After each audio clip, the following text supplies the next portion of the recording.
بسم الله الرحمن الرحیم دەربارەی دانیشتنی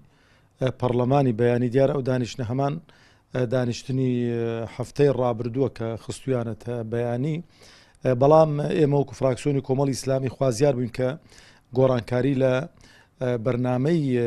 کۆبوونەوەکەدا کرابە کە گۆڕانکاری تێدا نەکراوە کە لە هەفتەی ڕابردووش ئیشکالیەتێکە بوو هەم لەلایەن فراکسیۆنی ئەمە و لەلایەن فراکسیۆنی برایان یەکگرت و ئیسلامیش لەسەر خودی جەدوەلی کۆبوونەوەکەی، بەڵام ئەوەندەی کێماگادارین هیچ گۆڕانکارێک بەسەر بەرنامەی کۆبوونەوەکەدا نەهاتووە. لەبەرەوە ئێمە تا کوێستانەکە لەگەڵ فراکسیۆن تاوتوێ ئەوە دەکەین داخوا بەشداری دەبینیانەنە، دیارە بڕیارەکە بۆ فراکسیۆن دەگەڕێتەوە و کە سعادەی شەو ئەم شەو دانیشتنی فراکسیۆنمان هەیە لە دانیشتنەکەیەک لای دەکەین و داخوا بەشدار دەبین یان بەشدار نابین.